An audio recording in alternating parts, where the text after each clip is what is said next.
And that's it. And I just realized I can't share this. Well, it's on my page, but I don't have it public. So I think it's on your page too. And it's on the YouTube page, but it's not on the Freethinkers Facebook page because StreamYard and Facebook are having issues with groups. So all right, make sure it's public on your page and then put it over on Freethinkers. Because I can't do it on mine because I still don't have my charger for my laptop, so I don't have two devices. What you mean you don't have your charger? I don't know where it is. I thought I took it with us when we left, when we stayed in the hotel for a week, but I have no idea where it is, and I don't lose stuff. Like I don't misplace stuff. You mean charger to your laptop or to my laptop? No, to my laptop. So you on your phone right now? I'm always on my phone, but I always have my laptop in my lap, and that's how I, control other things and chat and comment, whatever. And so I go to Discount Electronics to get just like a replacement charger. They're like $45. I said, "Fuck you! I'm not paying $45." This is Discount Electronics, I thought. So the dude at the cell phone place. No, it's not. And I wasn't 100% sure what the port was. 100%, so I was like, nah. But the cell phone guy gave me like two super rinky-dink, like just power cords that could fit it. And I'm like, yeah, I don't know if I want to plug that into my laptop. So I can't make it public on my page because I'm on the phone. So I got to get that fixed because I need a laptop. Trying to do anything from a cell phone, realistically, professionally is a little challenging. Yeah. My laptop is it ain't on the last leg, but it's both of my knees is bad on it. Oh, see, I had one of those. I got one of those. Look, mine's so old. I think the video card doesn't work. The Wi-Fi, like it's not even compatible. So I got this one. Friend of mine gave me this one and it's been wonderful, but I don't know where the freaking charger is. And it's dead. It's been a month. I thought it would pop up by now, but all the boxes that came from my room, which is where it would have been at if it didn't go to the hotel with us. What's the brand? What brand is it? It's a Dell. It's a little Dell touchscreen thing. I'll have to go. Where is it? It's downstairs. Yeah, it's downstairs. And it's a male round port. So the charging one is a female round, but there's like a small round and a big round. And I was like, fuck, I didn't know which one it was. So I'll figure it out. I'm sure I can find one on Amazon for like, $29 or something. But I was not paying $45, $50 for a laptop charger. So hard pass. Hey. Hey, did you say Target? No, I said hard pass. Oh, yeah. I was like, that girl, that was at Discount Electronics. What kind of discount is this? Right. Like, no. So I was just telling Q that this is not on the Freethinkers page because StreamYard and Facebook groups has an issue. So I can't use my page because I'm on my phone. So y'all just make sure that you have yours as public because I certainly don't have mine up anywhere right now. So like going to the page and like resharing it. You can, yeah, or just like on mine, the people that are on my page can see it, but it's not public. I'll make it public when we get off, but it's not public right now live. Yeah, I shared it to Freethinkers. We on Freethinkers. Okay, cool. Yeah, you've been the last couple weeks too because it doesn't post there automatically, so you can always find us on the YouTube channel. That's true. Go to YouTube.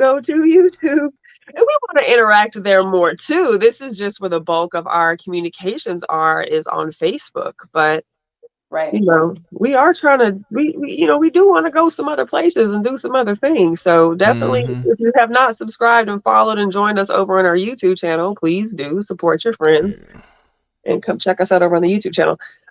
Comments, of course, will still show. If it says Facebook user, that's just the Facebook and StreamYard thing. Otherwise, if you want your picture and like who you are as a commenter to show up, go over to the YouTube channel. It's Facebook. It's Freethinkers Worldwide, and you can comment over there. Your picture shows up, your name shows up. We can interact. Y'all can interact with each other in the live chat. But definitely feel free to join us at any point. Yeah. You can leave at any point too. But here we are, Freethinkers Tuesday. We're gonna do a hard closing. Okay. 9:30 on the dot. Okay. Denise made us go like 3 hours last week, so when it disconnected, my phone died, and I was like, shit. So I found the charger, plugged it in, watched the show, phone died again. We was and almost I was like, done.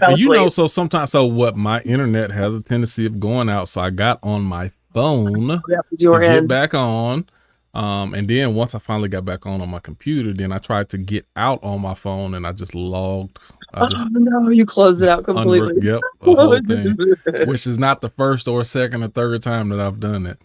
It's happened before. I've done it once before too. It's not hard to do, but StreamYard is real easy to just cut everything out. Yes. Yeah, exactly. It's more than just pausing it or muting it. Like, no, we just shut the whole stream off. Yeah, but the point is, it was all Denise's fault. And this is all her fault. It was a team effort between me and Yahuganon. See, and I saw part of that. I did see part of that. We were almost done, and then got back on and went another hour after that. I'm like, I thought it was a great show. I was like, I participated in the comments. Did enjoy it. Yeah, it was definitely enjoyable.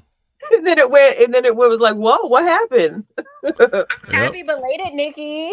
Thank you. Happy belated. Thank you. 46, man, that's a trip. Yeah, that's crazy. It is very weird to be 46. My mom called me that day, and she was like, "You're 46." She's like, "I'm about to be 70." Like, she'll be 70 in January. I was like, "What the fuck is life?" I was like, I'm sure that she has to feel weird having a 46-year-old kid as I have a 27-year-old kid, as my kid can almost say my mom is 50. I'm like, oh my God. I got a question, Nikki. Yeah. Do you think you will have a midlife crisis? Ooh, what's the percentage? What's the percentage? What's the percentage that you think you'll have a midlife crisis?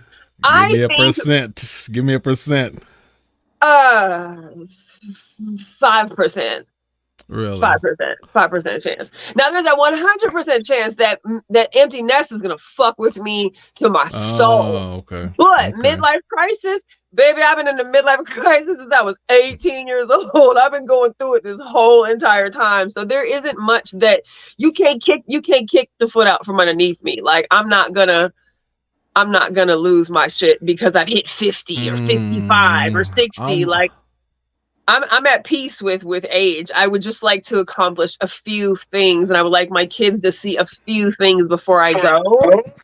But I don't think I'll have a midlife crisis simply because I'm older. Like, I will give myself about a 60% probability. So? Yeah, that I will have a midlife crisis. What do you think is gonna? What does that look like to you? Why? What do you think is gonna be what do you think is gonna be the common denominator, and why it's 60%? Like, that's more yes than no. Like, why do you think that? Well, I think sometimes I vacillate with just the whole meaning of life thing. Okay. About purpose, meaning, or no meaning at all. So, and at certain times of my life, I felt one way, certain periods I felt others, and sometimes just from month to month, I may feel different. You may get like, well, what is all this for at the end of the day? And then even at the end of the day, then it's like, nobody's gonna remember anyway. Ain't nobody gonna remember. Like, but then it's like, you got to keep rewiring yourself. Like, I do this for my circle and for my tribe and for those around me. Now, is that a real, and not only that, we're not going to get stuck on one topic for a long time, like I can tell I'm about to do right now. No, but I like this because this is a great fucking question. Me too. You get, whenever you start to see people past, I observe differently. And people who were loved and appreciated, and in a lot of cases, people are sad for a couple weeks and then life goes on. It's like,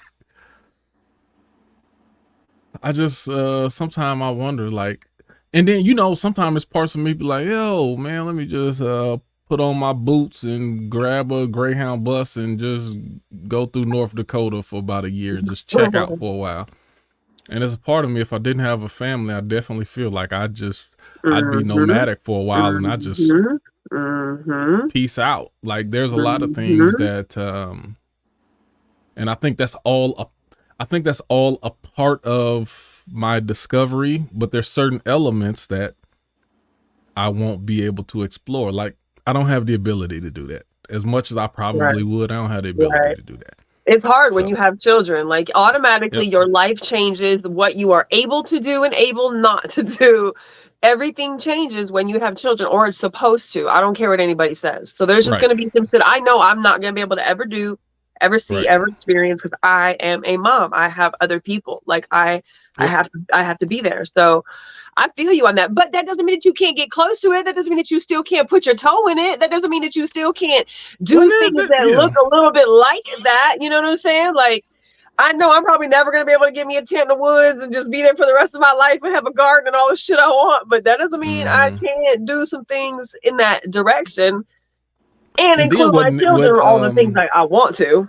Another thing that bothers me is that I'm more and more starting to realize even goals that I have and things that I need to do to set me and my family up security wise for the long term. Like I'm right around the corner, like, and I realize I don't have the energy to even do a lot of the things that, like, sometimes I worry about, do you have the energy to do what it takes to even get yourself to that place?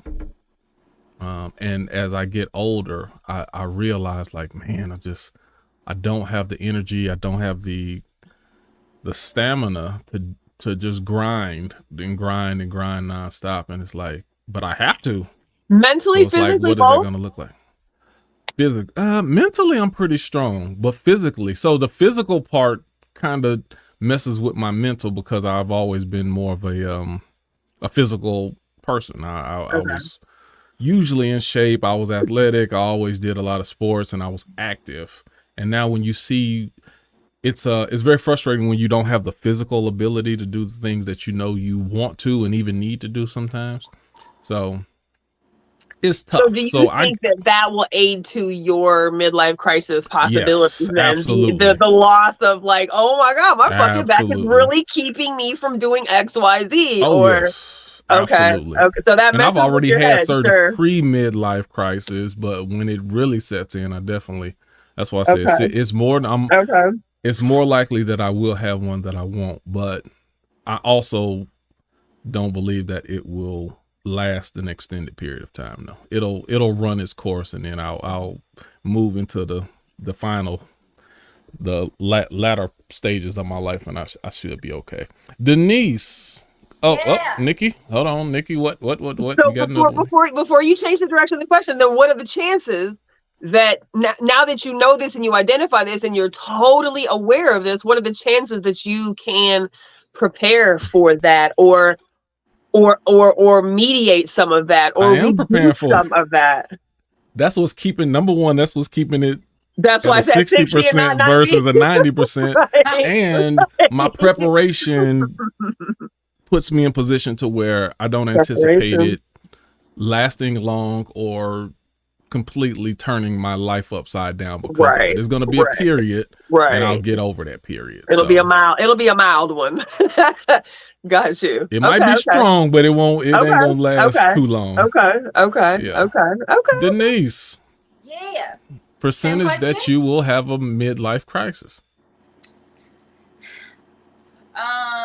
So it's either I'm always having a midlife crisis. I'm telling you. Or I'm taking the preventative measures so I don't have a midlife crisis. I told my cousin, I'm like, yeah, because I'm running a 3K in October. Like, I've never run long distance in my entire life. And I'm just like, yeah, I'm running a 3K. And then the other day I took off work so I could take this field audio equipment class. And I've been taking this like camera equipment classes and all this stuff. Cause I'm like, the next thing is I'm shooting my pilot. Like I just like go into these it's all the time. I literally was having a conversation with one of my old roommates once, and I was like, this was like maybe like last year or something. I was like, right now I'm just in a growing stage. She was like, Denise, you're always growing. I was like, yeah. So I think as you should be. As you should be. Exactly. I think if you always give yourself space to grow, even if you can't do it at the same capacity that you were doing it when you were 25, when you were 17, when you didn't have kids, when you didn't have 2 kids, when you didn't have 3 kids, if you're always giving yourself space to do something, then I don't think like this crisis ever happens, because you're never like, I didn't get to do, you're just like, I did my best with what I had. Like that's the stage I'm getting to. I'm like, hey, I'm going to do what I can with what I got. Like, and instead of like, what made me kind of come to this realization is like trying to keep up with social media algorithms and things like that. And like, it keeps changing, or they'll move the goalposts for when you can be monetized. And it's like all this stuff. And it's just like, you know what I'm going to do? My best. That part. I'm going to do. That's all I got. Whatever else happens, whatever. I'm going to be posting stickers in random places. I'm going to talk to people I know. I'm going to do my best. And with doing my best, I'm going to find time to do what I love and do what makes me feel good, even if I can't do it to the capacity that I was doing it. Whenever I was 27. When I was 27, I used to be running around Austin late night, hoping I could get 30 seconds to sing at an open mic, if I even get 30 seconds. And the band's probably not even going to be really playing like they give a shit, because they don't think I can sing. You know what I mean? Like, I'm going through all kinds of crap. Would I do that now at 37? No. Oh, damn. Denise, you 37? Yes. I'm doing that at 37. Hey, y'all, listen, I need a Denise, space to perform. In my mind, you still like 30. You like 29 or 30 in my mind. Like infinitely 29. With your young self. With your young self. Because I'm constantly in a midlife crisis. Well, you still look really young though. Oh man. I swear I'm like, oh damn, Denise. That's black don't crack. You know that.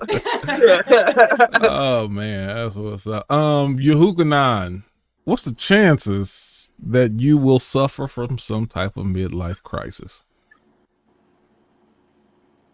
And hold on, pause for a second, because we just jumped right in.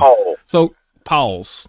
So guys, today we're going to be as Nikki showed on there, we're talking about what are the chances. Everything that we're doing, we're asking a bunch of random questions. So we're going to try to move a little bit quicker so we can get to a lot of randomness.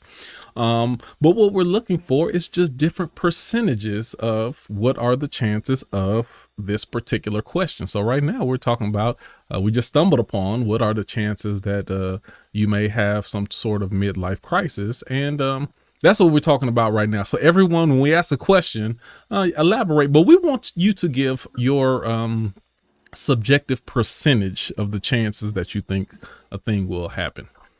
So yeah, with that, I'm gonna jump back in. Yehukanan, what are the chances? Give us a percentage first, and then elaborate a little bit. Of me suffering from midlife crisis? Yes. I say my percentage is very low. I'll say about around 20% maybe. Because a lot of things that I try to do is I think you guys were mentioning it. Can you guys hear me? Yes. My battery may be low. The mental toughness that I have when my screen is going dark. The mental toughness that I have when things go haywire. I'm always problem solving, like trying to figure out a solution to the problem, and not really keep myself composed and not buckle under pressure. And that's kind of like growing up in excuse me, y'all. Can y'all hear me still? Yeah, we can hear you. We can hear you. What? Uh-oh. No. I think his phone died. We can't hear you now. Yeah. But he said 20%, which is interesting. Well, you know what my argument, well, not an argument. I was going to follow up with him and he can jump back in when he get a chance, maybe, hopefully, if his battery come on. Somebody like him, and I'm a little bit dual, but he seems more on this side. He seems like he's been more of an old soul, probably since he was in his 20s already. So I don't know if that makes a difference as to like, I've already kind of, that's kind of my personality already to some degree. So it wouldn't be as big of a transition when you're dealing with people who already have kind of an older soul to some degree. Just a thought. I don't know. I'll ask him when he get back in. Jules. Okay. We see from the chin up. What is She's like tiny. And by the way, happy birthday to you too, Jules. I know your birthday was just a little while back. We got all these birthdays running around the same few weeks. So hope you enjoyed it. Hope you had a good time. And all. Yeah, so we're gonna have birthday cake at the next Free Thinkers. That's what we'll do. We'll definitely have some birthday cake at the next. I like that. Yeah, we'll have birthday cake. I like it. Jules, what's the chances that you will have some sort of midlife crisis?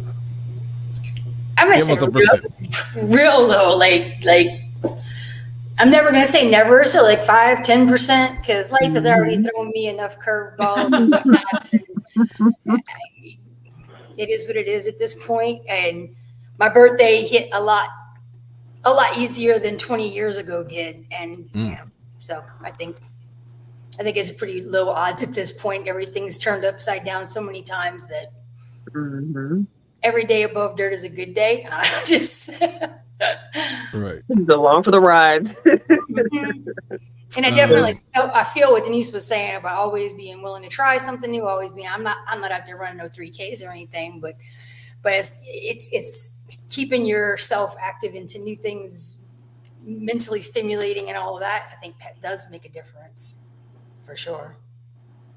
Did turning, because it was your 50th birthday, correct? Yes, ma'am. So did turning 50, like, is that midlife? Like, is that like technically like the tipping point? So like how did that feel? I think everybody feels different turning 50. Like it's different for each person to say the words 50, like it was 45, like it was 40. Like, what did 50 feel like? Is that midlife?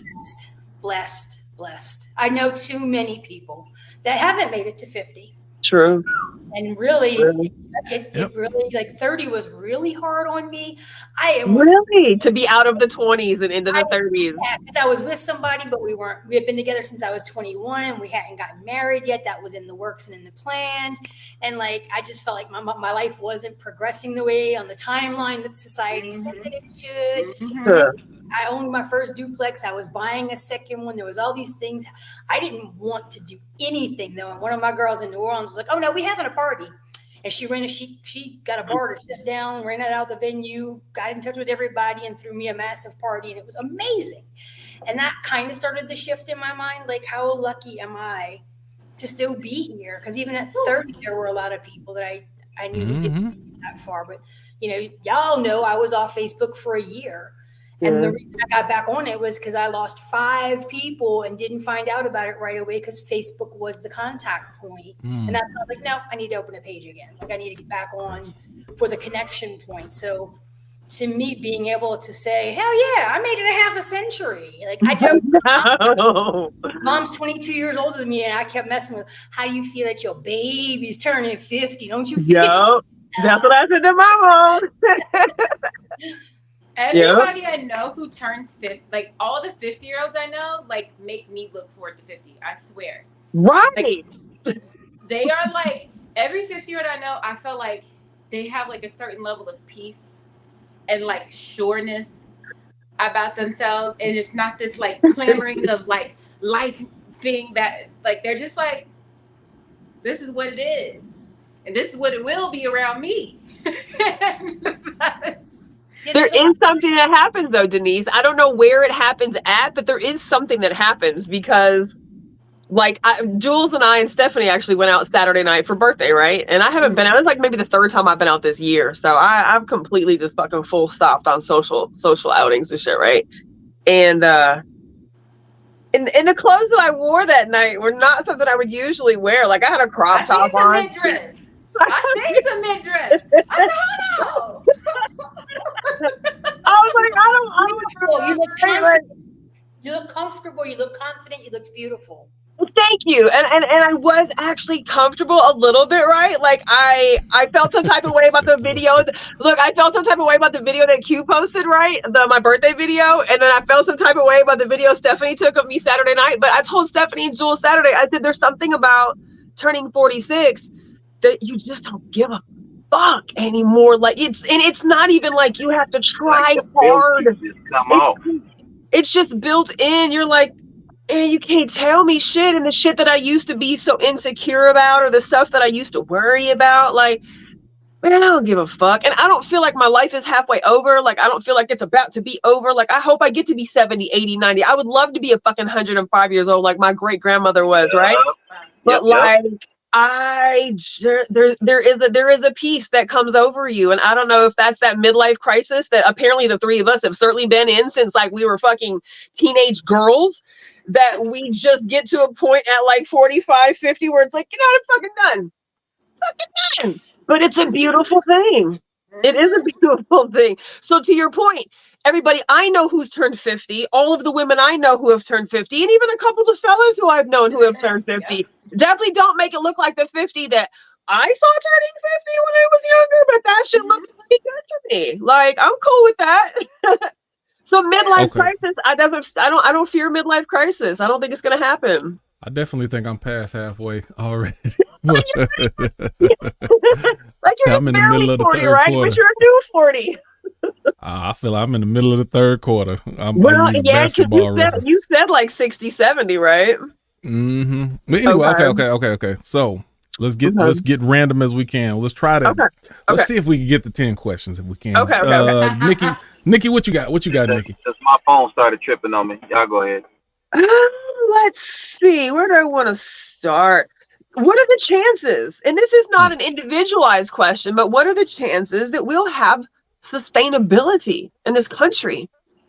What are the chances that we're going to have sustainability? What do you mean by sustainability? The ability to live, the ability to sustain ourselves, sustain a family, sustain a community, sustain financially, sustain economically. Like, I was watching something, Jules had posted it, and they said, like, right now the middle class is considered $147,000 a year earners. Yep. Most fucking people I know are not making $147,000 a year, and I already know where I fall on the fucking level. I'm way down here at the bottom, way at the bottom.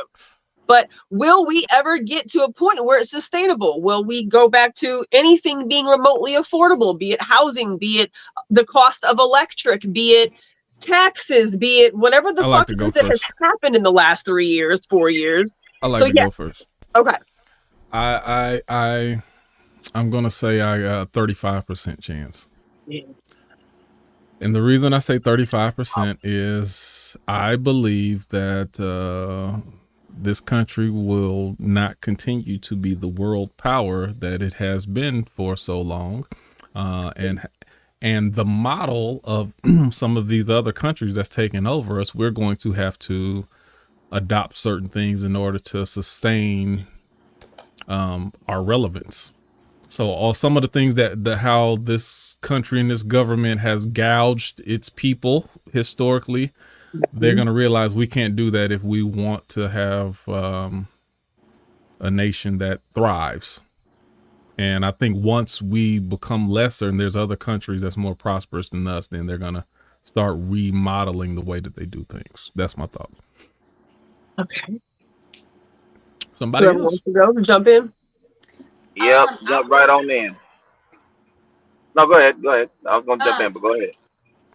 To what Q was saying, yeah, like America's gonna have to eat itself first, in my opinion. Like, so percentages, I'm gonna give it 20%. And that's, I want to say that's me being generous, because I think it's going to get much worse before it gets better. Right. Because not all, our country is built on there being a lesser class. That's how our country sustains itself, is on debt. So if people start climbing out of debt, which is crazy. It's crazy, but if people start climbing out of debt, then how does that sustain the country being what it is? Then on top of that, our country has been sustained on free labor. So we went, from slaves to now you're seeing we're going to machines. So like whatever we can do to not have to pay somebody to do some stuff, we're going to do that. So then that means there's less jobs. So then what are people doing unless they are highly skilled in something and there's a job opportunity for it? So I think it's 20. I'm going to give it 15%. She talked herself down to 15. I know, right? She's like, you know what the reality is the reality is this is not good. Like, this is like, so as I'm listening to you talk in my mind, I'm thinking to myself, then what the fuck are we doing? This isn't sustainable, right? So like, what do we just lay here and this is what we're gonna do? Like, as we the people, as the mass, like we're just like, well, I guess it's just what it is. So we're just gonna keep paying more. Like it's like, okay. Okay, hold on. Let me throw this in here and then you can jump in really quick. Okay. Nikki, you play Monopoly? I mean, yes. Okay, but anybody play Monopoly? Because I'm answering your question with a question. Okay. If you, damn, you can, he'd make it back. If you say you're going to a party, y'all playing Monopoly, you get there 45 minutes late. All of the property is bought up. Everybody went around this and that. Somebody got all the railroads. The utilities, everything bought up. Hold on. So then the question is, what can you do to get yourself back in the game and thrive in a setup like that? After you came past go or collect $200. You just got to go to the next market and pay somebody. That's all you're going to do is just land on people's property. What can you do to make up for that missed time and thrive in this already operating system? Barter. I mean, that's what we were built on. Barter will, okay. Oh, damn, Jules, thank you. So now you're talking about barter. What are you bartering with? Whatever. What do you have other than, what do you have? From Monopoly, you don't have anything other than money. Your bank, right? You start with your bank. So from there, all the properties are already bought. Anybody who does, you just got to be strategic about it. Anybody who doesn't, but you have to hope that they will be willing to barter with you out of pure generosity, because they really don't need you. So now, God dang it, my preacher. Now this turns into you needing a handout. You actually need a handout to stay in the game, because you really don't have anything to offer. Because I don't have to trade with you or do anything. You're gonna end up landing on my property and giving me that money anyway. I don't need anything from you. But if I like you, Jules, then I might, hand you a bone. I might give you, the electric company or something like that. I give you the electric company so you can make a couple dollars. No, not at all. So really the answer is, when you come that late to the game, there's nothing you can really do to change the system or change the trajectory of how you're able to play the game. And that's America. That's America right there. But I think the biggest issue with what you're saying is how god awful true it is, and the fact that what is the fucking alternative? We built this country off of free labor for several hundred years, and now they've built up all of this wealth. And then even if they gave us we don't own the land, we don't have the businesses or the infrastructure, we don't have anything except for a little bit of money that, and the money that we have, we can't even invest it back into our own. The only thing that we can do is just give it to them, give it to the people who got the property and the land and the ownership. That's America. Yep. All right, I ain't want to stay on that too long. What was did anybody else need to answer the question that didn't get a chance to answer the question? You hooking on? You can jump back in. You can on. Hey man, my communications is tripping right now. Yeah. Chances, That's all right. We can hear you all right. the chances of this country. What was the question again? I'm sorry. Repeat the question. I'm sorry. Just Nikki. the chances of us returning, just having any type of stability, sustainability, going back to things that are going to make it sustainable for us. In this country, I don't. Right now, at least. Can you hear me? Can you guys hear me? Now we can hear you. Can you start over? Yeah. As of right now, I don't see any kind of sustainability in this country happening anytime soon, or in this lifetime, rather. The way things are going, the inflation, which happened twice. I mean, matter of fact, I took a look at the inflation percentages that happened when it occurred.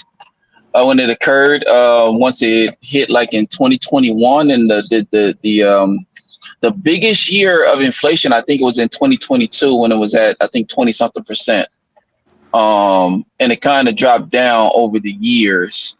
But you have these current events or recent events that has occurred that basically has changed the landscape of how we operate as citizens of this country. And I'll give you a few examples. Case in point, the most recent one, the pandemic. You see the dynamics and the aftermath of that and how that changed the scope of the way we do things. Now it's, how flu season comes around, they tell you to get the flu shot. Y'all remember that? Mm-hmm. Do y'all hear about that anymore? Nope. Right. Well, they want you to double up now. They want you to get COVID. They got the 2-in-1. Yay. Yeah, you rarely hear about get the flu shot. Now it's get the COVID shot, or get a COVID shot, like a vaccination for the COVID. Does anybody know, and this is a rhetorical question, does anybody know the ingredients that they put in these vaccinations that they're injecting into us? Not too many people are privy to that. Right. If you read the ingredient package, you can certainly get it. And they're not good. Yeah. And check this out. It's on the FDA website. Yeah. You go to the website, you look at the ingredients, you research it, and it'd be like the same ingredients that they use in bug spray. Literally. Or something like that. No. That's just an example. I'm not going off the deep end on that. I'm just trying to paint a picture here. So with that being said, somebody mentioned that it's going to get worse before it gets better. Now it has become survival of the fittest. Who is going to endure and who is going to survive these phases or these waves of catastrophic events that occurred on a day? It's like you're in the hole and you have one person trying to dump you down. And then on top of that, you have a second and third person that's trying to stomp you down in the hole, and you're trying to climb out the goddamn hole. And so imagine pulling you down.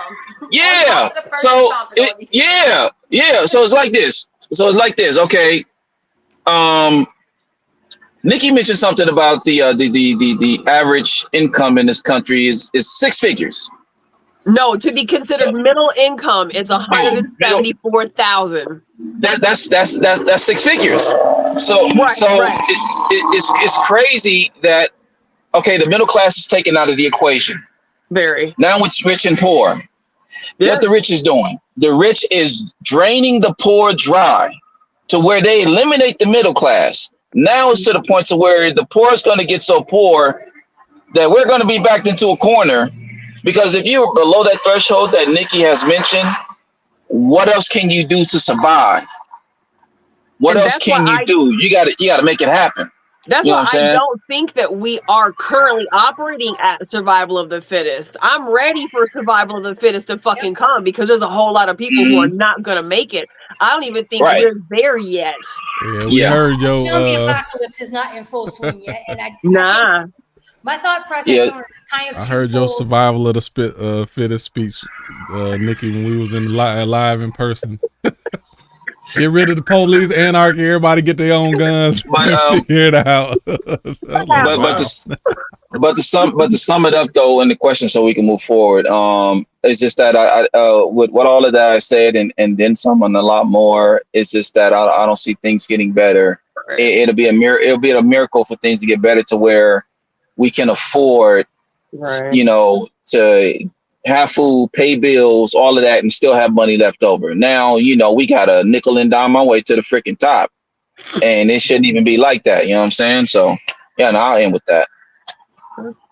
So to me, it's kind of a twofold thing, and it depends on what powers that be. How strongly are the people willing to stand up? It's going to get worse before it gets better. I agree.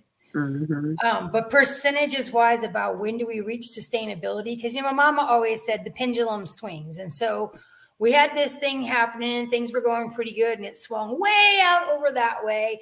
And then it's going to swing way out over that way before it comes and levels back out. So I do think there's going to reach a point where people are going to, you can't get blood out of a turnip, all of those sayings, like at some point, those who have, they're going to start storming the Bastille and lobbing off their heads. Like at some point, they're not going to be able to protect themselves from the masses that they have stepped on and stepped over and degraded and put, like all of the things that are happening in our society. I think that how long it takes for us to get to that point and how good the outcome is after that really depends on if we can stave off a one world government. Once it gets to the point where we have a one world government, we are fucked. But as long as we can stand on our own and stay out of all of that, I think that we have a much better chance of coming back stronger. So you think it'll happen, but I agree that I think it'll get worse before it's ever going to get better. I told you where I was at Yeah, it's just really unfortunate. I don't know. I wanted to pose that because it's voting season, right? And everybody's thinking so fucking emotionally right now versus logically. So I figured I would throw out a question that makes you really think about where we are, why we're here, what the fuck we did to get here, how we get up out of here, what these people talking about, what do I need to do as an individual to do something either individually or collectively, but this shit ain't it, and we are not going to make it. We are all going to be living with our goddamn parents, and we are all going to be living with our children, and we are going to be cohabitating with somebody because it is breaking people left and right. Go ahead, Denise, sorry. Kevin mentioned something that made me think about something I heard a teacher explain to me maybe March, April. So Kevin just said, we cannot survive, we cannot read above the 8th grade level, LOL. Well, there was some sort of law in New York where during the pandemic, you know, kids were learning from home or trying to learn from home. Right. And this teacher was talking about how so many children cannot read, cannot write. They are truly illiterate. And I don't understand. I don't get it. She was saying there was this rule that was put into place that you could not fail them up until a certain grade. You couldn't even fail them. I remember that. So it's like, if you can't fail them and you keep letting them go to the next grade and then they can finally be failed, but they're so far behind, they should have been left behind so that they could catch up. And then the pandemic years messed them all up because they were just really behind, because whose parents had, some people are not in a situation where they could teach their kids or stay on top of their kids if they got to go work. Like, there are so many reasons why kids were put so far back. So I'm wondering what's going to be the fallout from a academic, like, literacy standpoint when it comes to, somebody has a lot of, I was trying to figure out who that is. I didn't know. I was thinking that was me, and I'm over here trying to figure it out. But I was muted, so I know it wasn't me. Oh shit! Oh my gosh! I accidentally did that. Damn, Yahukanon, jump back in. I meant to put unmute, and I hit the damn wrong button. I got it. But from a literacy standpoint, or literacy standpoint, I would love. Oh, that's me. What the fallout is going to be from that? Like, when we do the research from this era, not good. All the things that happened because of the pandemic. Like, if you think about it, before the pandemic, we were doing okay. And like even a little bit early into it was okay. But once things opened back up and rent skyrocketed and all these things, like it set everybody so far back. And then you got some companies that are not even doing raises and things like that. So it's like the only way that we would be able to make a change is if we got completely off the system, which would be hard because we don't have our own food supply, we don't have our own water supply, we don't own anything, so we don't have shelter. So if my landlord says I gotta go, and if some other landlord somewhere else says that the rent's got to be X amount of dollars, that's what it is. So and then I never thought about this standpoint, but medical. If you're not in a situation where you can pay for medical or whatever the case may be, you're pretty much screwed. And lastly, energy. We don't have our own energy supply. We're always going to be dependent upon somebody for energy supply unless we get completely off the grid. Everybody would have to just get off of the grid, which is quite a process. But everybody could, and that's the thing about it, right? Or enough people could to where it'd make a difference. But we do not live in a society of woken people like that. People are very much okay with their comfortabilities that kind of co-sign and enable that shit to continue happening. If a majority of people said, I'm not doing this anymore, and started hurting some pockets, then they would listen a little bit. They would, because they would have to, but they know that they don't have to. I've been saying that for like 10 years, Nikki. I know, and it hasn't changed. We're too comfortable. We're not going to do anything. And what has everybody collectively said? It's going to get worse before it gets better. Well, goddamn, we just steady going down and down. We're literally putting nothing in place to prevent the fucking bottom from falling out. But like, we're just take comfort in the fact that I'll be to get better whenever it's going to get better, because we're so used to it. But one day it's not going to be better for us, because all those things you just mentioned, Denise, are not going to be there. And now we have to find our own food source, and we have to find our own water source. We have access to food. We all have the same rain collection opportunities. We have access to rain. Power. Guns, you can just start robbing, man. People gonna be robbing. You can, but eventually you got to get away from people, because there's too many sheep-minded people who don't understand that we can survive. We are the fucking people. We can survive. Go back and watch Book of Eli again. I got a question. Hold on, Denise. That was good. Okay, Denise. Are you just gonna Book of Eli me like that? That was good. Okay, go ahead. Go ahead, Denise. Jules was first. So no. I was just going to say that. Go ahead. We definitely saw that. Just what happened a year and a half ago when Budweiser did stuff that people weren't happy about, and all these other major companies, they were trying to be so woke and so politically correct that they faced major backlash. And guess what? When all that same Pride Month came around this year, they represented and they supported in very different ways. That was very quiet. Mm-hmm. The people said, "Nah." Yeah. I'm not buying your beer. That's all it takes. That's all it takes. No, it don't. No, it don't. Yes, no, it don't. It does. You know why? If you take their money by way of not giving it to them, they fucking notice. I know, but what I'm saying is the reason people stopped is because Budweiser's trash, and there's 137 different options. Right, but those types of people who are that then they say I'm gonna get Miller Lite. I'm gonna get Miller Lite. But hold on, Nikki. If the electric companies start acting up, are you gonna just stop using electricity? If the whole fucking city said I'm not paying my bill, the whole city. They're not. That's what I'm saying. The whole city's not going to do that. That'll speak some volumes. That would. They're not going to do that. They would all go bankrupt in a matter of seconds. They would, but the people are not going to do that. It's like what? People are not going 24 hours willfully without the internet. This goes into what Nikki said in regards to sheep-minded like people, as far as willing to take that risk in order for change to take effect. Not too many people is willing to take that risk in order for the change to take effect, as far as what we're asking for or what we need as a people, and we're getting ignored and shitted on. But we have to realize where we are complicit to the problem. And if we don't acknowledge how complicit we are, you can't change something you don't acknowledge. I'm not speaking to you, directly, right. I'm just saying, like, if we don't acknowledge that we're the part of the problem and we are actively looking for a solution, then we have to start with our parts to what we're contributing to. And it's really not that fucking hard. And if more people just did it, it just take effort and work.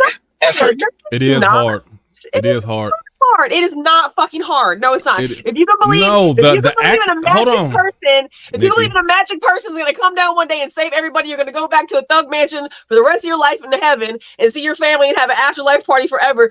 It's not that goddamn hard to do. It needs to be done to make these people do right by us. We are the people. Nikki, Nikki. Nikki on her revolutionary tip. But Nikki, you're no, it's not. Your point is off base. Let me tell you why. It's not because I know it's doable. It's doable. It's doable. I don't think you understand what I'm saying. What? It's easy for any individual to believe and act how they want to act. It's extremely hard or damn near impossible to get the masses so if I want to believe that a savior is going to come down and take me to Thug Mansion, blah, blah, blah, blah, blah. That's easy for me to believe as an individual. For me to get 30 million people to believe exactly the same way that I do, that is a hard to almost impossible thing to do. It's two different things. It is happening. That's literally what happened. But like 30 million people do believe that that's what's going to happen. But it's not being done by any specific person's words. It is definitely done by the direction of word and guidance, which means if you can if you can give to something that's causation to you, you can give to causation of all I got to do is a couple things every day in my personal small life that are small. I'm not gonna fault you, Nikki, because you don't. My circles do it, and my immediate does it. It makes a difference. Nikki, since you don't understand the nuances between denominations and all, like, you may think that this is all these people believe 30 different variations of the same thing, and most of these people don't even agree with the person that kind of agrees a little bit. That goes back to my point, Nikki. Nikki, that goes back to my point. We can't even get the millions of people who believe in a higher power. We still can't get them to streamline and believe in one specific way. That's how hard it is to get masses of people to think and act and behave in one system. That's all I'm talking about. Maybe that's part of religion's plan, is to keep people in a space where you're just there. You can't go out here and figure this shit out. Like, you got, what do you say, 30 million people not agreeing on the same fucking book and the same story. So, and it's not even a religious dig. I'm just saying, you're saying it's difficult. I'm saying it's not. Religion is not even my point. You can use religion as the example. My point is I know, but what I'm saying is, show me where you can get the masses of people to be in lockstep and agree and believe and move in one particular. That is a very hard thing to do. You don't have to get the masses. It's what I can do today, right now. No, it's not, Nikki. Eventually, that goes against your point, Nikki. If you sow seeds, they grow. You're being an idealist right now. You're not paying attention. Hold on, Nikki. If you, me, Denise, Jules, and Yahook and I said, you know what? F all this stuff. We cutting our lights off and we not using this electricity because they gouging us. What is that going to change? 6 people's not going to make a difference. I'm not saying that I said a city and then I said a state. I didn't say 4 people and a baby. But that's my point. Of people. How are you going to get a whole city to do that, Nikki? Because you have to start somewhere. So you start with one person. So eventually that seed is sown. And eventually people say, you know what? Idealism, and that doesn't work. The more I stop feeding into financially these systems that are ultimately oppressing us and creating these unsustainable environments for us to live in. Yeah, well, I mean, you tell yourself that, but I'm a person that lives that way. Show me the history where it does work. We do certain things, and even when we rally and riot and do all these things, the system knows, yeah, they ain't gonna be able to keep this up long. Well, They gonna be in arms and they gonna be that's not upset, the this and way. this and that. They ain't gonna change no laws. They by this time next month they're gonna be back at their jobs because they ran out of Right. PTO. They're not doing all of this stuff. They doing out of emotion, and emotion is not long lasting. And they know this, and that's why we don't keep it up. And that's why real change, you rarely ever see real change that's being done by the movement of masses of people, because we can't keep it up and we don't move off of principle like you so often do. I'm sorry, Denise, go ahead. Me and Okay, Nikki so have a I good want to double back, and then I have a percentage question that has something to do with everything we're talking about. Okay, so there were like 5 things that I mentioned that we would need to start our a new way of life in America, right? Food, our own food supply, water supply, shelter supply, medical, and energy. What we left out is the military. What we left out is policing. What we left out is the media. And I think the There it is, right argument there. that we're having here is, in order to convince a large group of people Media. of anything, you need your own media outreach, which is why anyone who ever gets a big voice that is going against whatever the government is saying or whatever they're trying to push in the media, whoever's controlling the media, whoever we think is controlling the media, they are silenced in one way or another. And they know 100%. that they cannot do the assassination attempts anymore.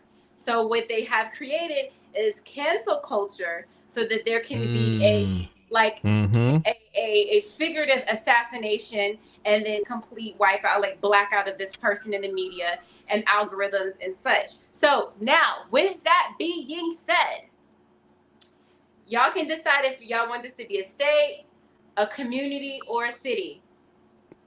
If a city or state or community is able to live completely off the grid, on food supply, on media, on water supply, on energy, I mean, doing green energy, they're not I going to definitely would like to live off the grid. like I can completely do living that. off the grid, on education system, on economy.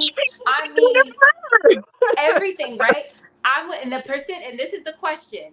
If a community, city, or state is able to do this, what is the percentage that they won't get bombed on? That they won't get bombed? They will. Depends on how big they get. There are communities like that already. There My are. last stepmom had land. She had acreage at the end, within an area that was thousands of acres. A bunch of hippies from the 1960s, hate Ashbury, LA, saw the way things were going, didn't like what was happening, and they all moved to this particular area. And they got together and they bought up thousands of acres of land, and they called it the commune. And you had to be voted in. They couldn't just sell to anyone. And so you have to be voted in. Your property has to be left in very specific trust instead of directly to a descendant, because they might not like your kids. There's a whole lot of things that happen. And everyone in that acreage, it is one of the cleanest water supplies in the US. And it comes straight out of the rock on her property. Now, she's passed on, but I've been to the property multiple times. And everybody in the community, they all hunt, they all fish, they all grow their own vegetables, they all grow their own chickens, it is the commune. They are a community of people. They have solar, the water is it's somehow pressure from the way it comes out, and you don't even have to have any kind of electricity for the water to run into your house, just like way back when. It's almost like a well, but not quite. It's some kind of pressurized whatever out of the pond coming straight out of the rock. So they have all of that. There are areas where it happens already. They just don't have a lot of publicity about it. They don't have a lot of people there. And so that's why they don't catch problems. And they're so well fortified that there is a ridge that backs up parts of the property. And I've been out there when they have shot off the cannons that they still test monthly to make sure that they are still in full functioning order. There are people who are doing it, who will continue to do it. And the worse it gets, the more people are going to join. Mm-hmm. That's good. Mm-hmm. Mm-hmm. That's good. Now, I think Fortunately, it's not gonna matter. They got drones now. I will say this though. Right. I believe that another reason why they don't have an issue with this particular commune is because this doesn't impact their economy in any way. But once you get whole cities and states and all of that, when it starts affecting their bottom line, they make rainwater collection the dollar bills, y'all. How many states and how many cities and municipalities and counties and parishes have made rainwater collection illegal? Yep. Crazy. Why? For what reason? Yeah. Fish without a license. If you get caught, that's illegal. You can't grow crops in certain areas. You can't. I couldn't give you a quart of goat milk from my goat out of my backyard if I wanted to without it being criminal. Like, it's fucking criminal for me to donate non-pasteurized. Like, whoa, wait a minute. But you can pump, Huh? Let's see.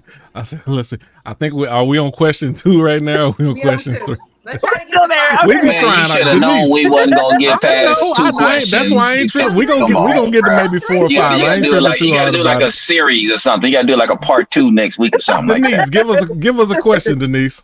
That was my question. I don't know. I don't got nothing better than that. That was. Okay. Let me see. Okay. Let me pull up a question. Not be bombed? Okay. If we stand on this. Which one do I want to go? Okay, all right, let me get random. What is the percentage that we freethinkers will get kicked off of Facebook? Why would you put that in the air like that? -2. I ain't even gonna type that. I'm just gonna keep it generic. -2. What are the chances we get kicked off? Man, if we haven't got kicked off yet, Q, and I've said some pretty unsavory things. Yeah, that should tell you something right there. I mean, no, it don't. No, it don't. No. You're hooking out what it tells us, just like Jules and Denise was saying. We just still under the radar right now. Right. As far as being monitored. Yes, and if our conversations start to pick up enough steam and enough people start watching, then I think as our success grows, our days will absolutely. I can rock with you on that one. Our days will be. Yeah, we're flying under the radar right now, so we're not on. We're there, but we're not there. Right. You think that they would put a hold to us if we had more of a following? If we go viral, right? Yeah, we get that media attention. Just think about that. Even in a short period of time, Black TikTok kept mysteriously getting cut off in the mid shows all the time. Yeah, it's not hard to do. Well, we've been shadow banned for a long time, so I know that but I also I agree. I don't think that they're listening as intently as they are, because I do feel like a lot of conversations are very surface level, not ours. A lot of other conversations and things that happen on social media are very surface level. We are not surface level at fucking all. Like, if the algorithms are really listening to our conversations, like our phones are listening to our conversations, like they'd be like, hold on. So I agree with you. What percentage? We're violating community rules. But tell me, let me say this. What controversial podcasts are really thriving on Facebook? You get controversial relationship stuff, which they like, because they like dissension between the genders and stuff like that. But, I don't know.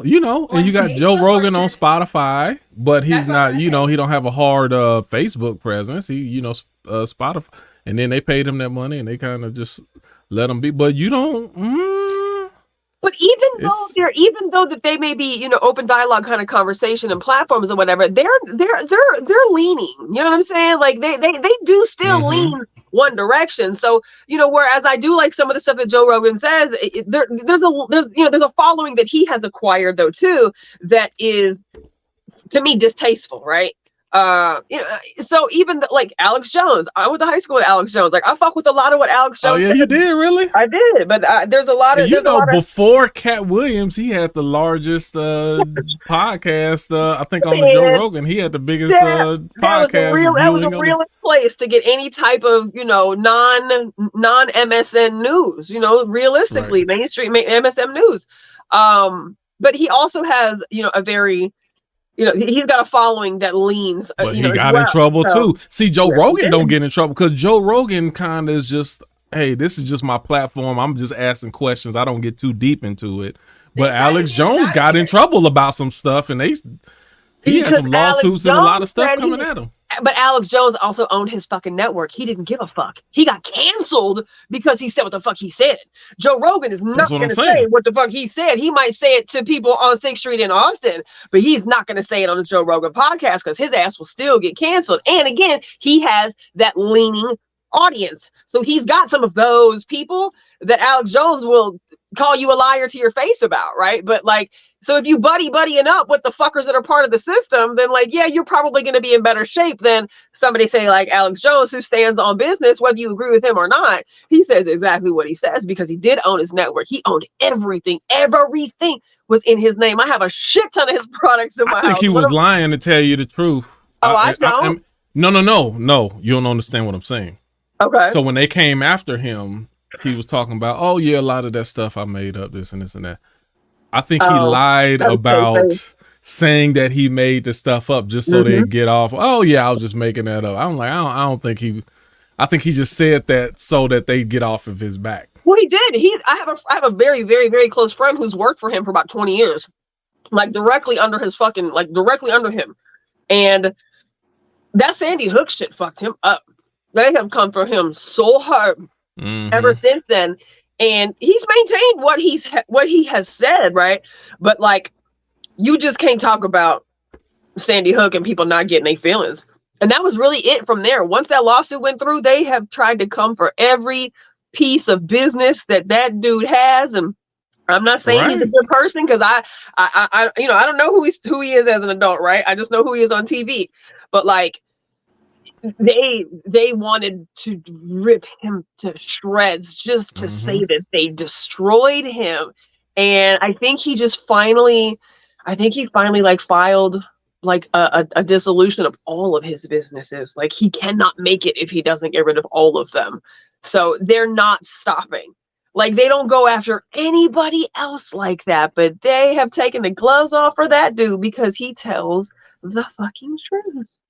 So I don't know if y'all are familiar, but I became familiar with Alex Jones like in 2009, 2010. Oh, for a minute. Okay, good. Early YouTube days. Yeah, when he still had the desk and he was redhead in the face on TV. He did this one thing where he went to something called Bohemian Grove. And that's a known thing. He went there. He got video of it. When I saw that, I was like, why isn't? And I would never wish this on anybody. I'm like, how is he still alive? I really didn't understand how they kept him alive. I'm like, I don't know if he has some kind of thing set up where it's like, if something happens to me, right, pressing the button, drop this information right now. Right. I seen Homeland Security. So I think that's when he pulled a Homeland. He pulled a Homeland or something because I'm like, how is he got? I mean, thank God, would wish nothing bad on anybody, but it's always so shocking. But to your point about Joe Rogan, you're right. He never really drills down. He always poses the question. He always just poses questions, has the right kind of guest on, and is able to communicate it to where it's never really, you can't really stick it on him. So he's very clever in that way. And he has, I feel like he has a very loyal fan base. I feel like Joe Rogan's the type of guy that you could take him off YouTube, take him off Spotify, and if he went to and had his own website, people would go there. Oh, easily. Talent wise, he's I think he's the best interviewer I've ever seen. He's even better than he's better than Howard Stern. I thought Howard Stern was Howard Stern is damn good, but he's even God, better Howard than Howard Stern. Wow. Okay, let me throw this before we jump to another. What are the chances that Diddy will make another album? He's gonna have to pay for all the lawsuits when he starts losing his shirt like Alex Jones. Yeah, but Alex Jones didn't have no little children and trafficking and stuff. Like, oh Jesus. Now, what Diddy could do, he could do the Kanye route, because what happened when black people get in trouble, then all they do is go to the church and then stand up in somebody's pulpit and then, you know, profess Jesus, and then black people forget. I'm about to say that ain't working no more. It work for people who use that route. They do. It works. And that's the same reason that you'll see Joe Biden up in the black church and Kamala Harris. They all do it because they know it works. It wouldn't work with Diddy because, one, Kanye played it out. Because Kanye really was like hard up Sunday service doing the thing. And then next thing you know, he got in the clear and he was having his new wife walk around with no clothes on. So Kanye played it out, one. Two, the people who would be affected by Diddy turning his life around is not the same audience that buys into him in his secular life.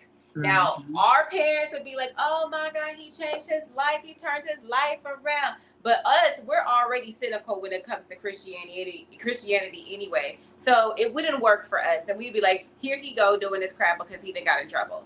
So I don't think it would work for Diddy. I think him putting out an album, the percentage of him putting out an album is very low because he has worked himself into a situation in which no one wants to be associated with him. And he can't just do take that by himself. He needs somebody to sing. He needs somebody to rap. He needs somebody to produce. So I don't think the likelihood of him doing an album, unless it's our greatest hits, it ain't happening. Greatest hits. So are you saying 0% that he does another album? I mean, I'm gonna give it a 5%, just because maybe when he's 60 and we've forgotten about this and worse things have happened, he'll try to do something and no one will care. But yeah. Yeah, I think I'm with you. I think it's a more of a Diddy presents. Nobody really just wants to see Diddy by himself. Like he's not that type of person that people like, oh, I want to hear a new Diddy album. Now, if he do a collab with Mary J. Blige, like, hey, well, but like it gotta be with somebody and not just. Now he might. What if he did a whole collab album, brought Mary J. and 112 and Lil Kim and did a whole collab album? R. Kelly. Wow. I don't think it would work then because he's just not in good favor with the public. So everybody be like, 112 must do some money. But we ain't worried. But this the argument. I ain't doing it for Diddy. I'm a Mary J. fan. I'm a Lil Kim fan. I'm a Total fan. I'm a Mace fan. I'm a 112 fan. I'm a Carl Thomas fan. I'm listening. I'm buying this for them, not for Diddy. That's what people will do. Any of those artists that jump in on that, I'm going to immediately go, damn, I wonder what the cameras at Diddy's house caught them doing. That part. I'm not buying that shit. Now you've just made yourself, you laid down in that bed with that dog and you got fleas all over you, regardless of what actually did or did not happen. You just caught a badass case of fleas to me. Yep. Damn, I like the way you put that. I like the way you put that. Why would you fuck with that? Why would you fuck with that? Why would you want to align with that? Okay. It's going to be a side door somewhere. He can't come straight back in the front door. He got to come in through the side door. What's the side door is the question. Charity. He's going to give a couple $1 million to Haiti after the next earthquake. That's not enough. That's not enough.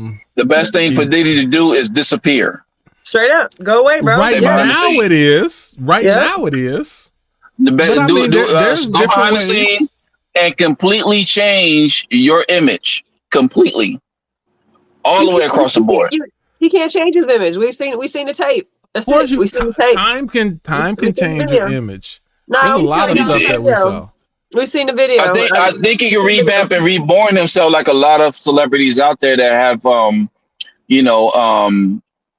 been through the fire or made that mistake, and they came out a very, different person. I'll give you one case in point. Kobe Bryant, when he had that rape allegation and whatnot, and he was being molded and scalded and everything, but he completely turned his image around and his name, because it was being tarnished, as far as that mistake that he's made. That's a worse example, because they found out she was lying. I think Mike Tyson is a much better example. Mike Tyson is a better example than anything. The point is, anybody with Diddy. Honestly, there's nobody's fucked up as much as him that we know of. It's really only because of the video.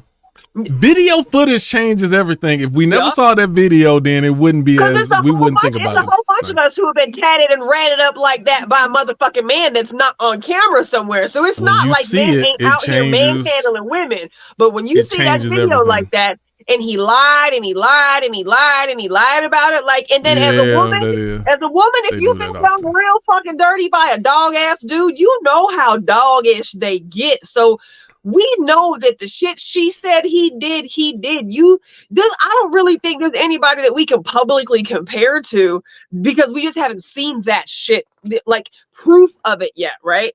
I don't think you compare anybody to that. So your question was the percentages of him doing an album, not the percentages of motherfuckers wanting to hear it. I don't think anybody. Okay. Oh yeah, you are right about that. All right, before we do that, hold on just a second. Yehuganan, we jumped in front of your point you was making. Go ahead and keep going, then we get back. My bad. I did it first. That was my fault. Yeah, you sure did.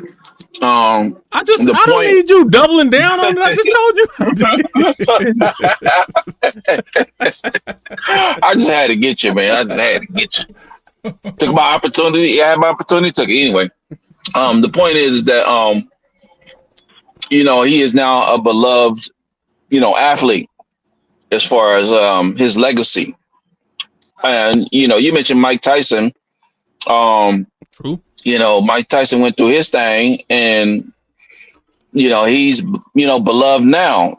The fact of the matter is that you have somebody that has, took a step back, took a look in the mirror, and like, I really got some things going on. I need to change, so I need to work on that. So, go behind the radar, underneath the radar. Take whatever sabbatical you need to take. Wow. And then see, and it's up to the people at that point, as far as like if you really made that change of that league. Because if you make that change and you still coming with the same BS, like kind of like now what Nikki just said, people just gonna think you full of it now, so that's like you really got to just take a back seat on this one, bro, and recreate your image, because it just ain't it right now, man. Anything that you do, we ain't going for it. I think it's the real, even for Mike Tyson, it was the true transparency. Now he never said, number one, he never said that he actually are the woman. That's still up for debate. Some people believe him, some people don't. But as a person, his transparency changed things. He talked about his upbringing. He talked about being molested. He talked about how he was a drug addict and an alcoholic and a terrible person. And it wasn't, you found out something about me, so let me admit a little bit. He was forthcoming with this stuff without even being provoked. Mm-hmm. And that changed people, like, he's actually on a path to be a better person. Mm-hmm. And people look at that differently. That also took several years and decades. It took a couple decades. Right. And then when you're younger, you're given more grace with mistakes. Like Chris Brown. That's a good point. I was just thinking about Chris Brown. That's a good point. He was young. He was like 21. You're a baby. You can't handle your drugs. You don't know what you're doing. You have no idea about life. Not excusing it, but you have the benefit of your youth and time to get over these things. But when you are a grown man, in your 40s, carrying on like this, with daughters, this is who you are. With someone that you claim that you love in public. And don't go back in on some stuff. That's a good point. That's a very good point. 54. Like, Really, by the time you're in your 50s, if you still playing little kitty 20-year-old games, then that's just who the hell you and are. it didn't help that he was dating these young girls on top of that. Hello, you got straight predator mentality. I did. Straight predator.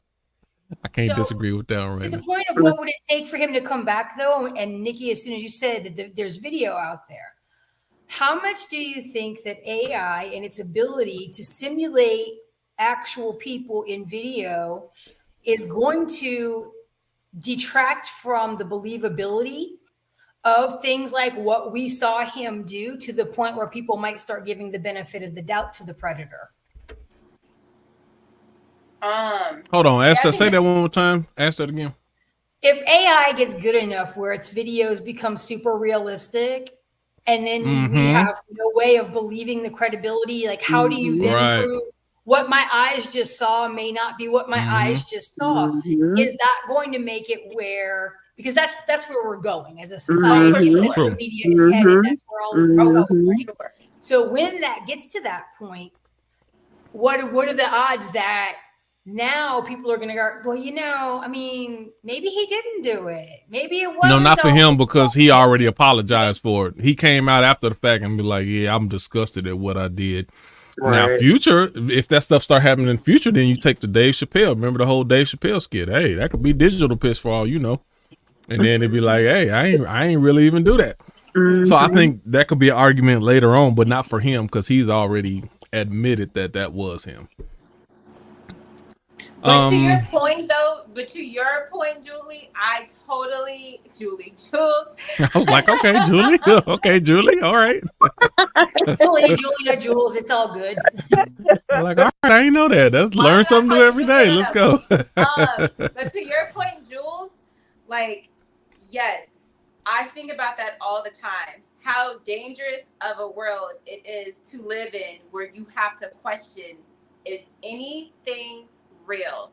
I don't enjoy being on the internet as much as I used to. When I see like these beautiful photo shoots, my first thing is like, is it real, photographer, or is this AI? Because I can't even enjoy this shit if I don't know if it's real or not.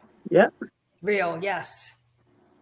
No, I pretty much won't believe anything I see online anymore. You know, I follow a whole bunch of, weirdo websites and shit like that, right? And every single video, ever since like the summer of like the 6 fingers and 7 finger AI photos like went nuts, and everybody was posting like all the AI, so you all know how to find a fake photo and shit, like ever since that shit really started hitting the market, and Chat GPT and some of those other things or whatever, now when I see videos of, even if it's something like an asteroid, or someone tries to say that they saw something in the sky, or I'm like, I don't believe shit. I'll look at it like, wow, that's interesting, but I don't believe a damn thing anymore. Like, before we had Photoshop questionability, right? And now it's like everything, down to the voice. We've seen how they have completely morphed the voice to match. But they had like Obama sounded like Arnold Schwarzenegger, and it was like, holy fucking shit! Like, whoa, this is so trippy. Like, you can't believe nothing no more. I just saw an ad on Facebook where it's some kind of translation service app thing, and you say whatever you're trying to say, and it takes your voice and puts it into the other language and says it back to you. So the example was the girl's parents were French descent, and she doesn't speak French. And so she said, hello, my name is whatever, and it was her voice. Bonjour, je m'appelle, blah, blah. What? Wow. Their own video things that you can take the images and do all of everything with it. And my thing was, when all that multiple whatevers, that how do you see AI? I refused to comment on any of those on a platform that AI was going to learn from me. Right. Because that's all they're doing is data mining. I felt that way. I just don't think you're going to have like what you just said right now. AI is learning from you. Absolutely. So there's really going to be no way that you can keep yourself from it. So I got to the point, at first I was like, get away from AI. I'm like, well, it's going to happen. I might as well embrace it. So. Oh no, I do not embrace AI. But you're still doing it. As long as you're on StreamYard talking right now, you're embracing AI. Right. When you're on your phone talking, you're embracing AI. But utilizing when you're talking in front of your TV, which they know records you, you're embracing AI. Well, there's ways that when you you're talking in your car on your Bluetooth in your car, you're embracing AI. Yeah, they're catching all of that stuff. Yeah. So yeah, so now so it becomes a mental thing to where you feel like you're rebelling against the system, but the truth is you're not. Well, you can still reduce your, just like you can reduce your consumption. Yes, the fuck you can. You can reduce what you put into yourself, but as far as what's going out, that's not. They catching all of that, all of it. Your phone is catching everything. Your phone, your TV, your car, everything that you say that's in a microphone's distance, they're catching it, and AI will use that in some form or fashion. True, because I've never seen an ad for Publix, and all of a sudden, after a phone conversation with someone in another state the other night, that by the very next day, I was getting these videos about comparing HEB and Publix and advertisements for Publix. I'm like, I've never stepped foot inside one of them places. All I did was have a phone call about it. Are you kidding me? So Jules, let me tell you something. I was looking on Facebook, and it was some IT something. It was a massage therapist, a male massage therapist, and they were saying, "All right, we're gonna be in such city," and they were showing the thing. I didn't even like it. I didn't follow. I didn't comment. All I did, I just snapshotted it on my phone. I snapshotted it like, maybe I should look at this. Could be a good side hustle for me. Snapshot it. Within a couple hours, I'm getting all of these commercials and ads and everything. And I did not comment, respond, anything. I just snapshotted on my phone, and now I'm getting I got a text message. Like I got not a text, I got a DM in my messages saying, well, if you're thinking about such and such and such, like they're monitoring the things that I snapshot internally for my own phone. You're much more high profile than I am. I only have a couple of hundred friends. I don't have stuff that insane happening yet. Oh, it's there. But just having a conversation and the phone picks it up, and all of a sudden now your sponsored ads are all related to what you just talked about. All the time. All the time. I told my kids I need a new Shark vacuum. Why have I been seeing Shark fucking vacuum ads on Amazon and Facebook? I'm like, damn, I just told the kids I need a new vacuum, and now the internet's gonna make sure I get one. So again, Nikki, it in my face. Nikki, why again do you even feel like you have a say-so in the matter? Unless you decide to go completely off of the grid, you're also participating in this system. Right, but there's other things that you can also not do. I mean, yeah, some of that stuff you are going to do, but like I don't do like, I don't do like filter stuff, and I don't use Chat GPT. I don't use AI based software. Like I don't put stuff into, like, yes, it collects your data from simple cell phone. Why not? But what I'm saying is, why not? I'm good. I don't want to. I don't know. I don't like that. Well, if you don't want to, that's fine. But if you think, my point is, if you think you're preventing them or limiting their access, then you're not. That's my point. I don't think you're not limiting their access at all. Limiting access, because there's plenty of access to be had. It's just my participation level in it. That's all. I got you. That makes sense. Like when people are doing all these photos on social media and they're doing like the whole, just like I don't know, that you go to a fucking app and you put a picture in and it morphs you into like 6 different phenomenal looking, beautiful people. Like, that's cool. Yeah. It's pretty. But like, I'm not going to do that. Like I'm Yeah, I don't want to play into that. Why would I even look at something artificial as better than myself? That's I don't know how I feel about that. Now, if I don't feel like putting on a 3-piece suit and I need to do something for business, I don't know about that. Now, if I need something business wise and I need me in a 3-piece suit and I don't feel like putting on one, then I might do that. Like, save me some time and some money. I ain't got to buy this suit. Okay, we got a couple minutes left. Let me ask one more. What is the chances that all physical retail stores close down for good? All physical retail stores close down for good. I think that's a low percentage, because there's certain things that I want to feel, touch, and understand the weight of it, the construction of it, the whatever, before I buy it. There's certain things that I'm not willing to buy without touching it. But what you want, do you think what you want is going to surpass their bottom dollar, and how Well, because at the end of the day, they're going to look like, hey, it's just more profitable for us to have online stores than not have physical retail stores. So that's what we're going to do. And once there's no more physical retail stores, you're going to be forced to only do Amazon or Walmart online. There may not be, I don't see that happen because Walmart is still heavy in grocery stores, and that's going to be a hard thing to do. But any just physical retail stores, when they, like, I guess I'm saying the stores that are purely retail, all gone. Like I'm JCPenney's, Kohl's, all of them are phasing out or whatever. But Foot Locker, any retail stores are all going to be completely gone, and you'll only be able to purchase online. As long as women are alive, this will never be. I think that's the best answer. Yes.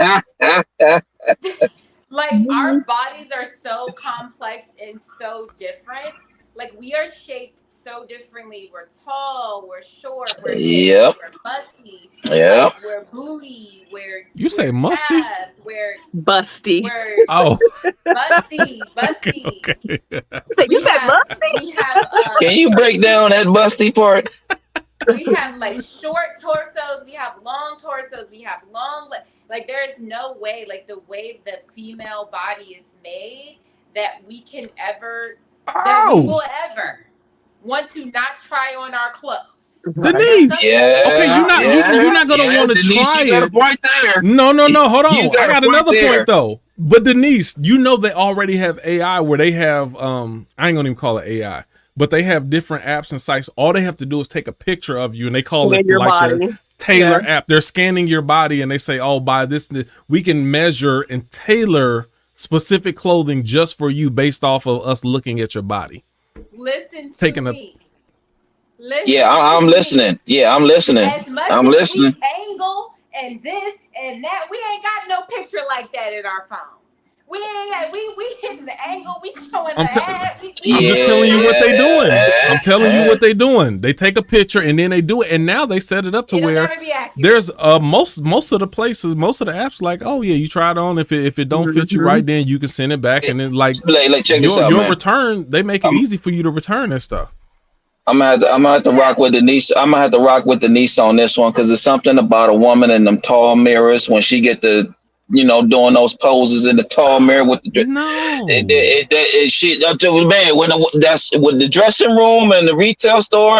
I don't know what it is, but I can get what Denise is talking about. Women, that's like a neat excuse me. That's like a mandatory thing.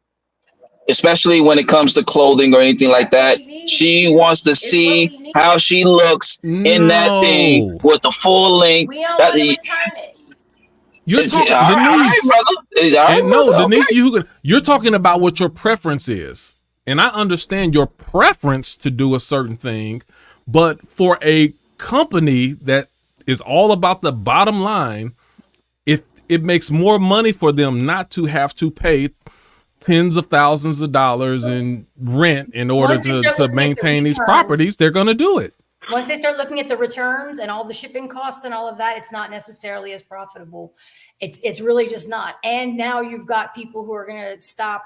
I think that the thing that's going to make it the most difficult for it to go away completely is going to be those of us who are hard and fast about the fact that my body shape is not conducive to going and buying shit offline. And I know this. And so therefore I don't want to go through it. I don't want to put it on and feel bad about myself looking in the mirror thinking, oh, it looks so cute on, man, fuck that company. I don't want to buy from them anymore. And so it's going to keep women going into in-person retail brick and mortar stores. As long as they're available. But Jules, how can you make that statement when online stores are continuing to grow and physical retail stores are continuing to diminish and close down? They're closing. Malls are closing in every city. Yes. Mm-hmm. So I'm saying, if that's showing you that people, even though we have certain preferences at certain times on what we want to put on, it's not about the individual. The masses are more comfortable because I just got off of work and I don't feel like going to the retail store. I'm in Texas and it's 110 degrees. I don't feel like it. I'll just go online and get it sent to me. Q, let me give you the scenario. Let's say a woman does purchase a dress. How many days does it take for the dress to be delivered? sometime overnight within next day, it's as early as same day as on average 3 or 4 days. On average 48 hours. Okay, 2 days, whatever. You gotta hope it fit. Okay, yeah, and let's say it doesn't fit. She doesn't like the way it fits, whatever. She got to ship it back. Now, how many days does it take to ship it back? I don't know. I don't know about that part. I usually go to Kohl's. I take it somewhere, drop it off. Anything I gotta take back. I'm not sure. Okay, well, the point I'm getting at is that, okay, let's say 3 to 5 days, depending on what type of mail because you got to go into the U.S. postal mail and you got to decide if you want priority shipping or if you want this, that, and the third.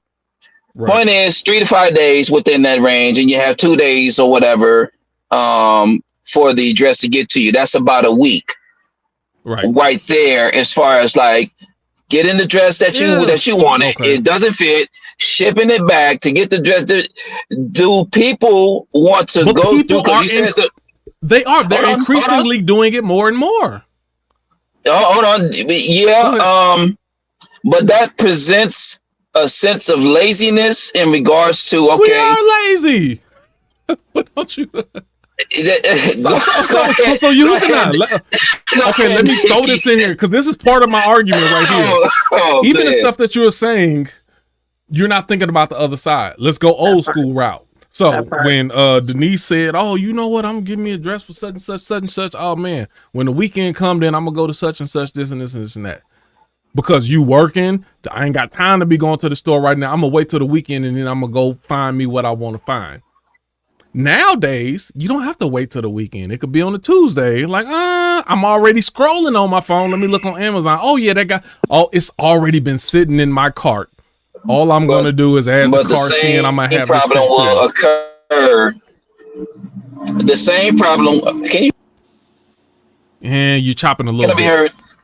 You chopping a little bit. Go ahead. I'm sorry. The same problem can still remain if a woman gets dressed on Tuesday and expect to get it on the weekend, and then something happens where she doesn't get it, or there's a delay there to where she doesn't get it on the weekend. Then what? She will have to go into the store to get an emergency dress or get an all-purpose dress from the closet that she don't want to get to put the dress on because the dress that she wanted didn't come in time.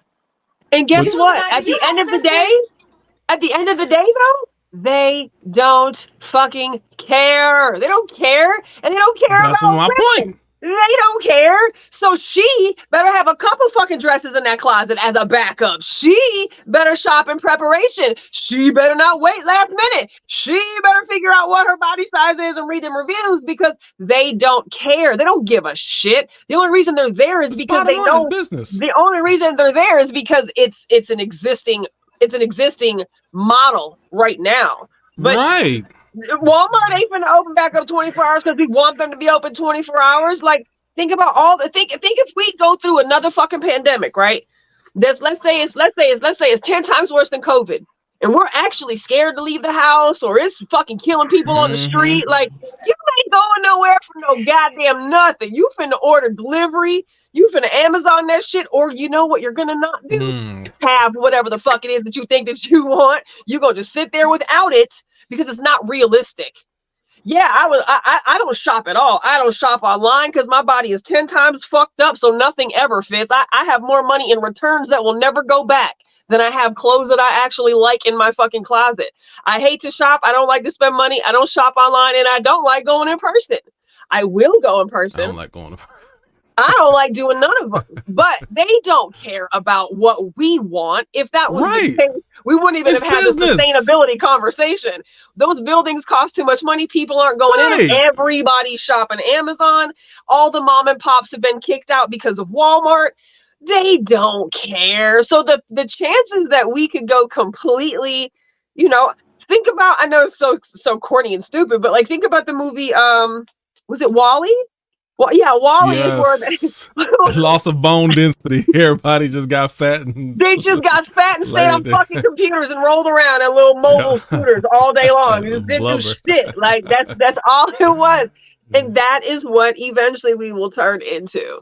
as they phase out humans for employee positions, as illness is too fucking rampant and it's just not safe for us to go out of public, like they're gonna have they're gonna have computers doing all of our jobs, and we will be shopping exclusively online. And that's if we have enough social credit to be able to shop the fuck online. So when it's all said and done, I think social credit. Plausible. You did watch Nosedive, didn't you? You watched Nosedive, didn't you, Nikki? I did watch Nosedive. Hell okay. Yeah. Oh, it's time for us to do another Black Mirror series too. We need to go and do another Black Mirror. They did some. They did it. They got another season. There's some from the older ones that we never covered, and then there's a couple from the new. The newest season I wasn't that impressed with. It was like 1 or 2. No, they just have 5, right?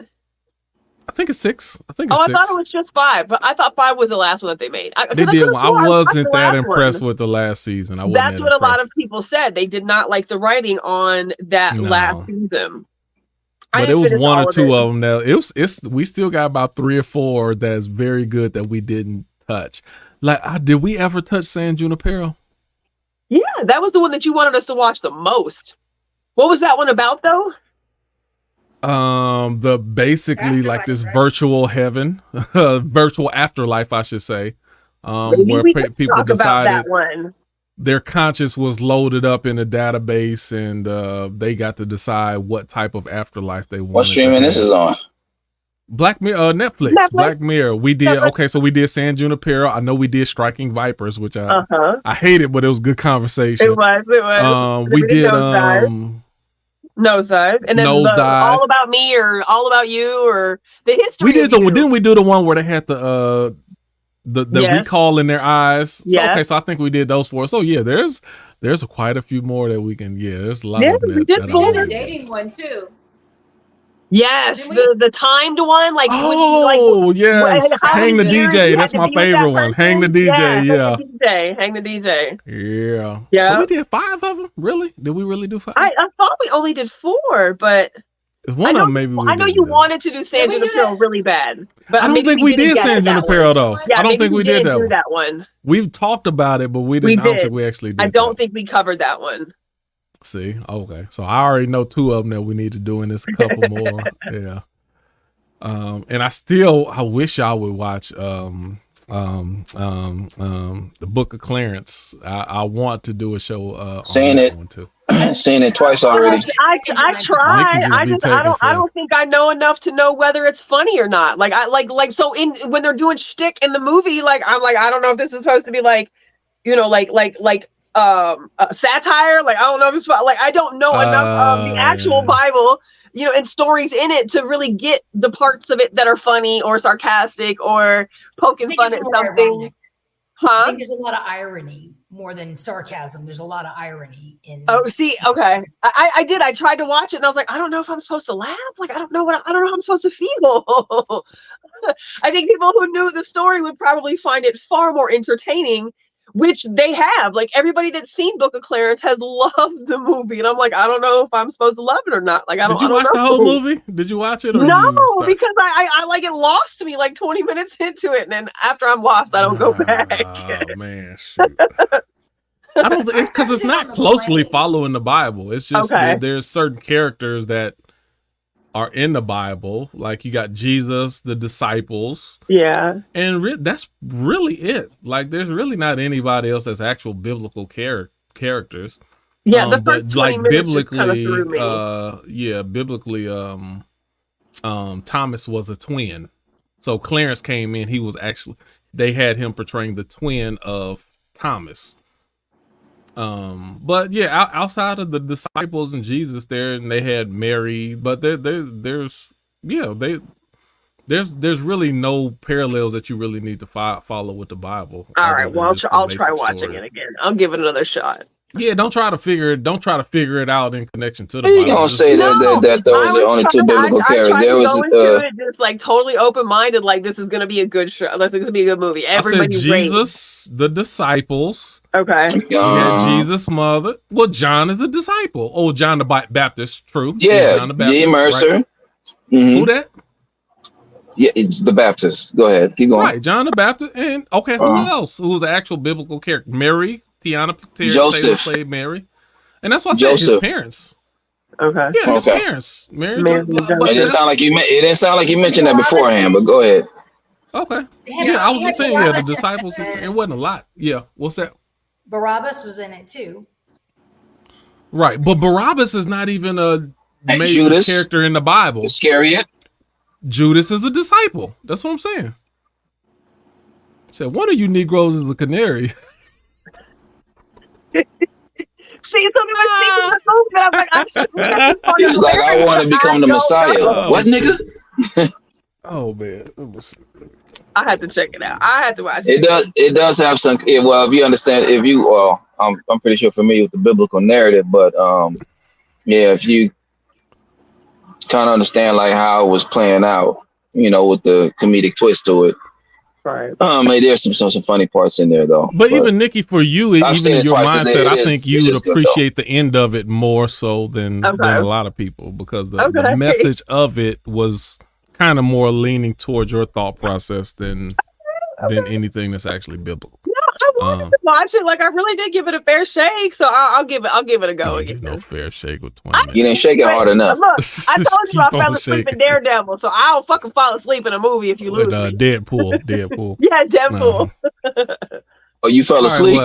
Yeah, we went too late. It was 9:00. Yeah, I don't go late.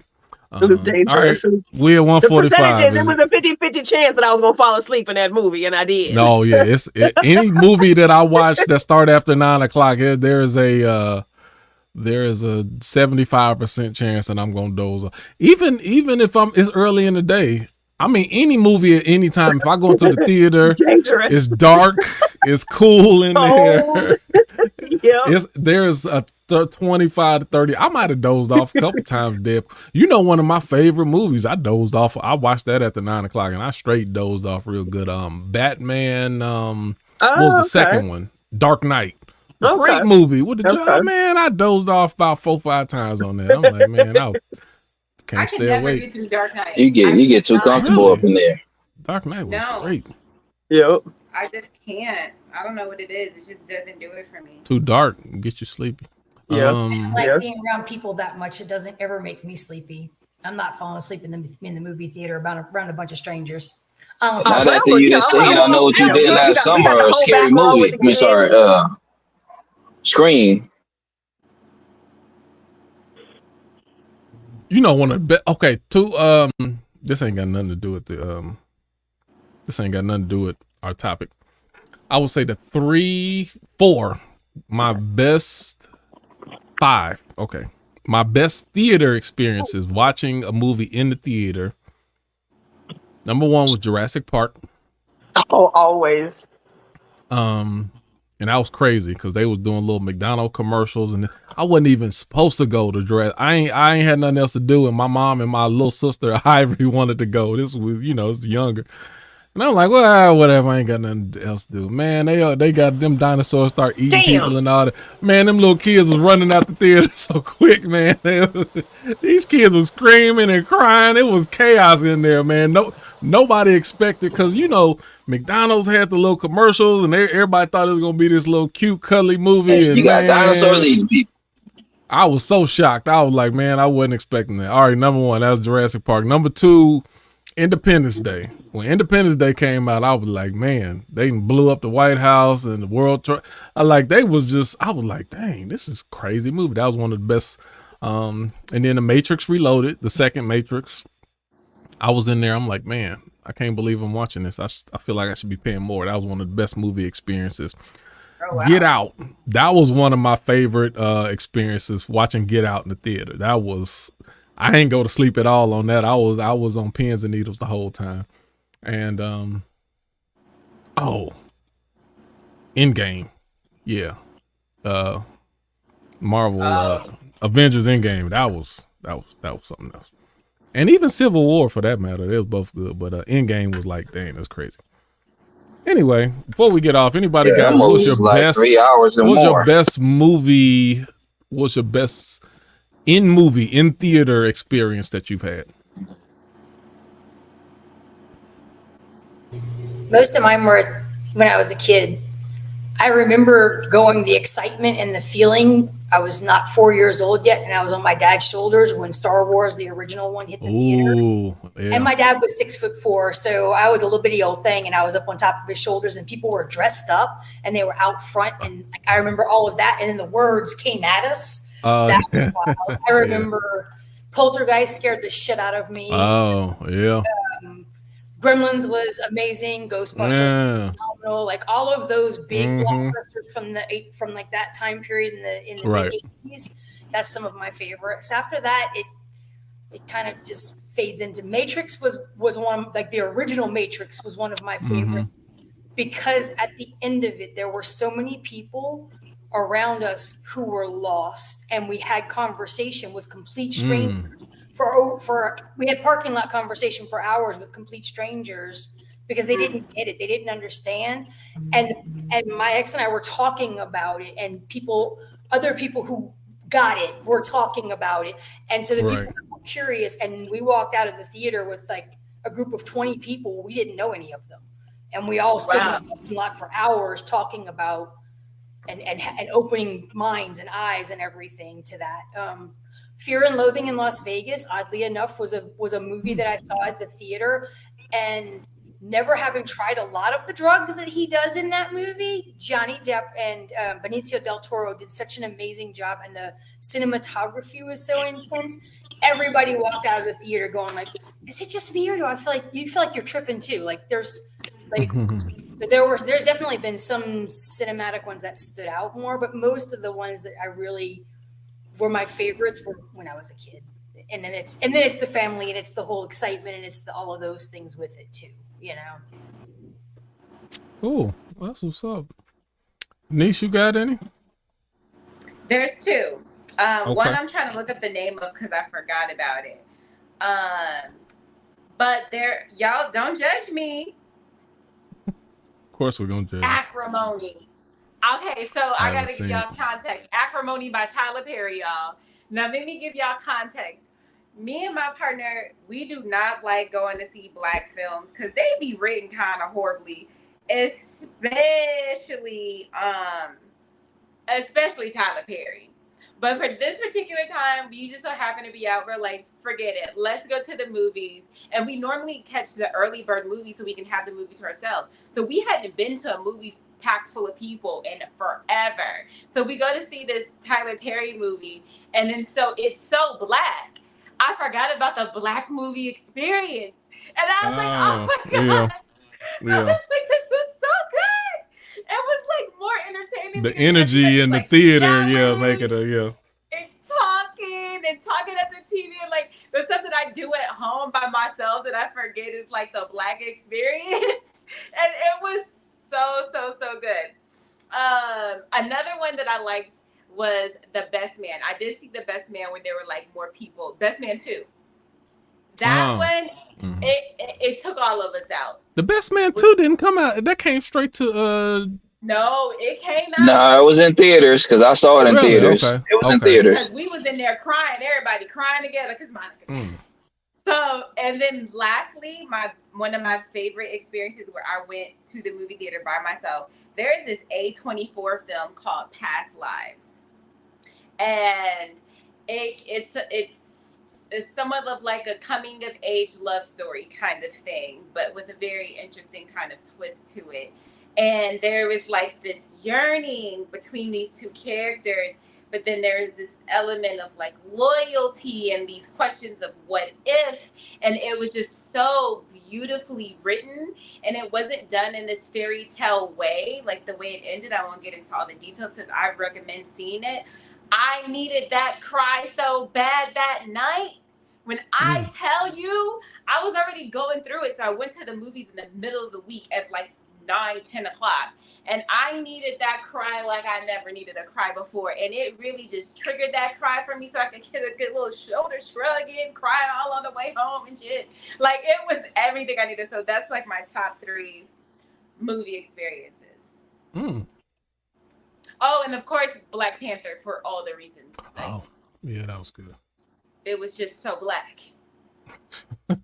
It was so Black, and it hit on. It was Black, and it was written well. It was beautifully shot, The budget was insane. The acting was good, and it tackled a subject that we have not tackled before, really, in the Black community, which is the disconnect between African Americans and Africans. That is true. Very true. I love that. I was like, look at us. And I feel like, why did you not go back and get the boy?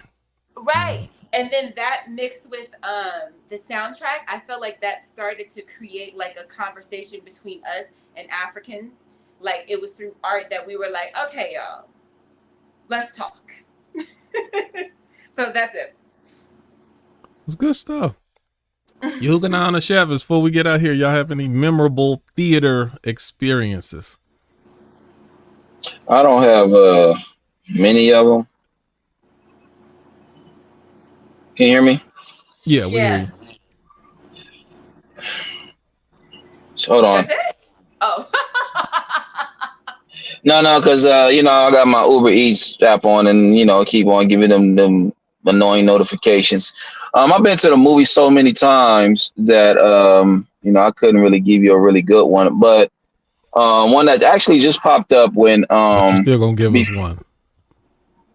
I said, yeah, I'm still gonna give you one. I got to think of something. You could give us one. I got a message you back. Go ahead. Well, you didn't have like 5, 6, 7, 8, 9, 10,000 of them, man. I don't want to hear that. Anyway, five. The Dark Knight Rises. When I went to go see that, this was when the world found out that Heath Ledger passed away, and incredible actor.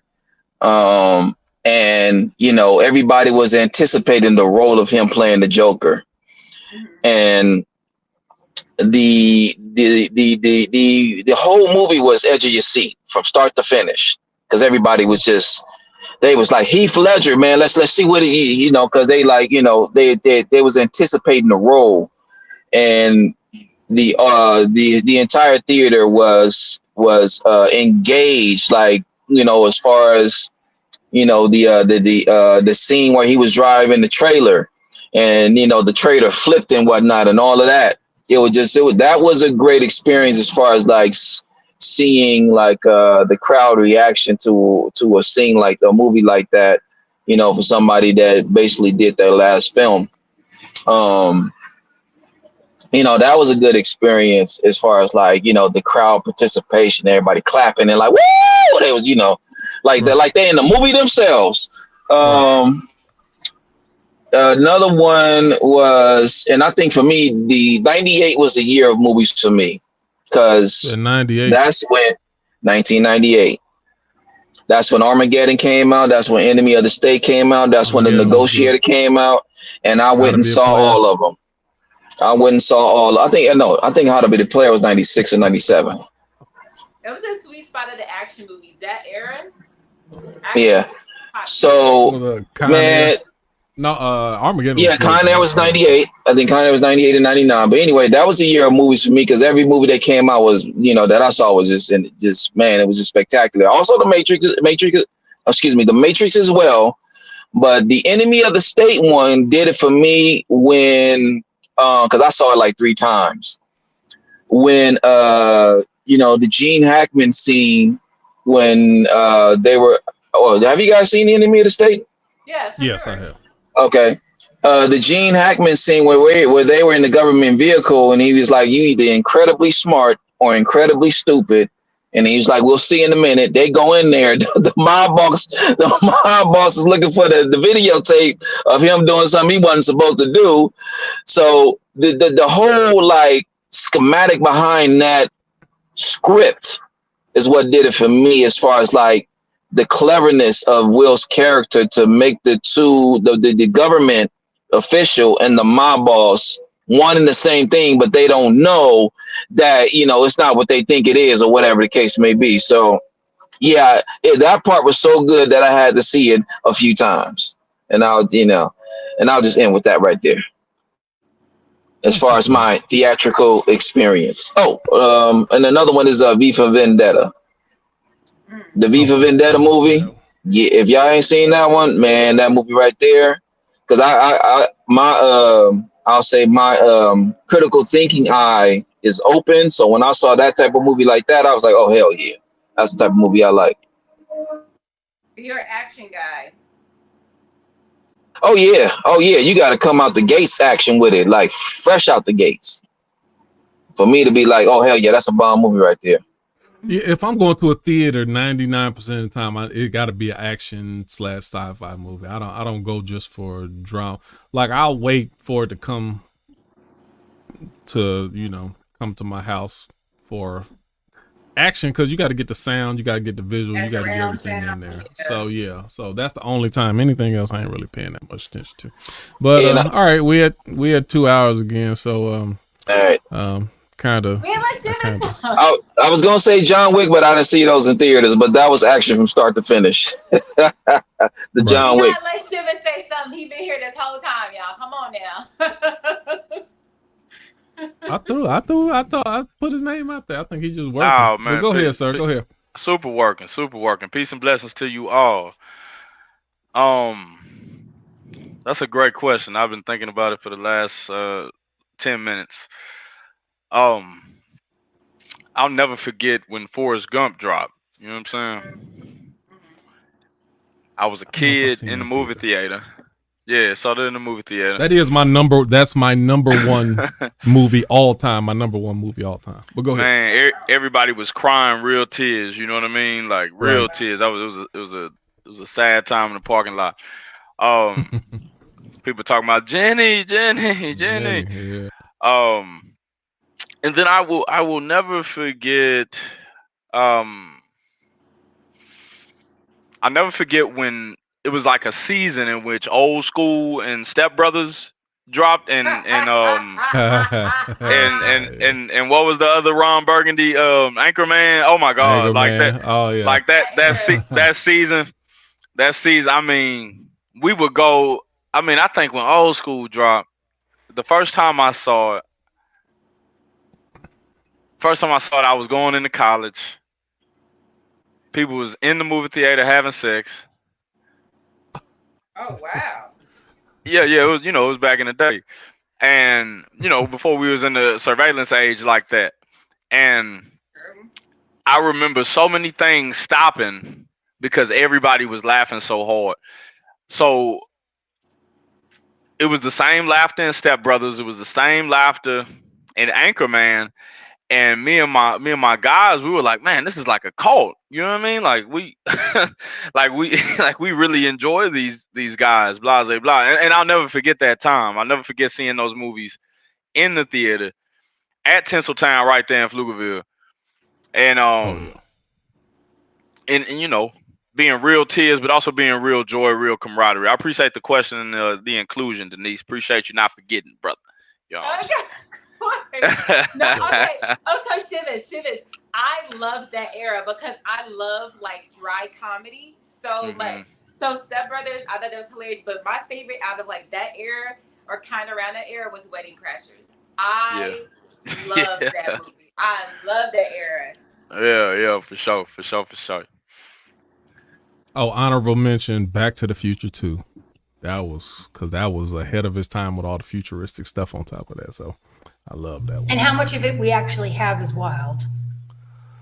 I want my flying car. I'm tired of this. These idiots can't drive on the. They're not giving us flying cars, dude. I know. I had a whole conversation with that. Hitting each other on the street. No, we're not getting vertical and horizontal abilities. They're not doing that.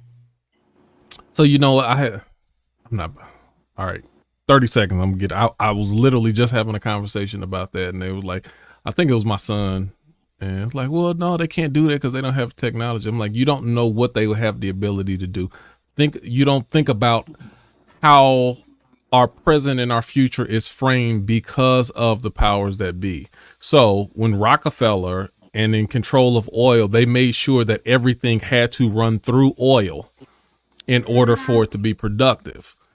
So you can make a car through water power if you wanted to, but they wanted to make sure that it was through oil. So the way that's framed, even in the early 1900s, where they made sure everything, go back, there's a documentary, Who Killed the Electric Car? We had these technologies a long time ago, but the oil company actually bought the patent to the electric car and shelved it just to make sure nobody would use it.